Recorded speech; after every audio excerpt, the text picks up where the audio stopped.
வணக்கம் நண்பர்களே, நான் உங்கள் ஏகே. இன்னைக்கு நம்ம இந்த வீடியோவில் பார்க்க போகிற விஷயம் கேட்டிங்கன்னா, விஷன் WWE விஷன் டீமை புதிய புதிய மாற்றம் பண்ணியிருக்காங்க. அதை பற்றி என்னன்றதை தெரிஞ்சுக்கலாம். அதெல்லாம் தெரிஞ்சுக்கிறது முடியும். நீங்கள் நம்ம சேனலை சப்ஸ்கிரைப் வச்சுக்கோங்க. இதே போல் இன்ட்ரெஸ்ட் ரெஸ்லிங் பார்க்குற உங்கள் ஃப்ரெண்ட்ஸுக்கு இந்த வீடியோ ஷேர் பண்ணி விட்டுட்டு தொடர்ந்து பாருங்கள். WWE விஷன் டீமை உருவாக்குனது யாருன்னு கேட்டிங்கன்னா, செத்ரோலின்ஸ். அவர் வந்து ஃபர்ஸ்ட் பேரன் பேக்கரை ஜாயின் பண்ண வைக்கிறார். அதுக்கப்புறம் பிரசன்ட் ரீடர் ஜாயின் பண்ண வைக்கிறாங்க. இவங்க 3 பேரும் சேர்ந்து இந்த விஷன் டீமை கொண்டு போகிறாங்க. ஒரு கட்டத்தில் செத்ரோலின்ஸை அட்டாக் பண்ணுறார் பேரன் பேக்கர். அட்டாக் பண்ணி விஷன் டீமை வந்து செத்ரோலின்ஸை கிக் அவுட் பண்ணி வெளில தள்ளுறாங்க.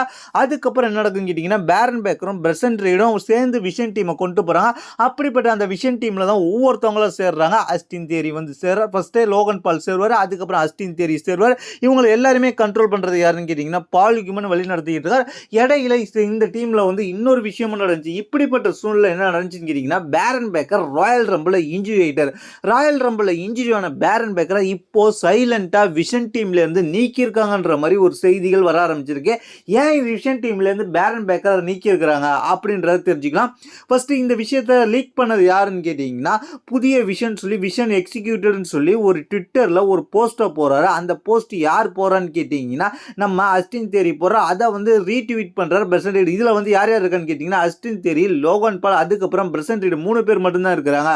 இப்படிப்பட்ட சூழ்நிலை விஷன் டீமில் இந்த 3 பேர் தான் இருக்க போகிறாங்க அப்படின்ற மாதிரி இப்போ தகவல் வந்திருக்கு. சைலண்டாக பேரன் பேக்கரையும் ரிமூவ் பண்ணி விட்டாங்க. ஃபஸ்ட்டு செத்ரோலின்ஸ், அதுக்கப்புறம் பேரன் பேக்கர். அதுக்கப்புறம் பார்த்தீங்கன்னா, இந்த விஷன் டீமில் இன்னொரு சம்பவம் நடக்கலான்ற மாதிரி ரூமர் போயிட்டுருக்கு. அதாவது இந்த விஷன் டீமுக்கு புதிய தலைமை பொறுப்பு ஏற்று யார் வரப்போறான்னு கேட்டிங்கன்னா, பிராக் லெஸ்னர் வரப்போறார். பிராக் லெஸ்னர் பால் ஹியூமன் கூட்டு வந்து விஷன் டீமை வந்து லீட் பண்ண வைக்க போகிறார். பிராக் லெஸ்னருக்கு சப்போர்ட் பண்ணி இந்த விஷன் டீம் இருக்க போகிறாங்க அப்படின்ற மாதிரி ரூமர் போகுது. அப்படி இருக்கும்போது இவங்க மற்றவங்களும் இந்த டீமில் உள்ள எல்லாருமே வந்து பெரிய பெரிய ரெஸ்லராக மாறுவாங்க. எப்படி ஜட்ஜ்மெண்ட் டே ஒரு பெரிய டீமா மாறுச்சோ அதே போல இந்த விஷன் டீமும் ஃபியூச்சர்ல மாறும். அந்த இடத்துல வந்து பிராக் லெஸ்னர் லீடிங் பொறுப்பு எடுக்க போறாரு அப்படின்ற ரூமரும் போயிட்டு இருக்கு. இதுதான் புதிய விஷயமா இருக்க போகுது அப்படின்ற மாதிரி இப்போ தகவல் வந்திருக்கு. இதை பத்தி உங்களுடைய கருத்து கீழே உள்ள கமெண்ட்ஸ் பண்ணுங்க.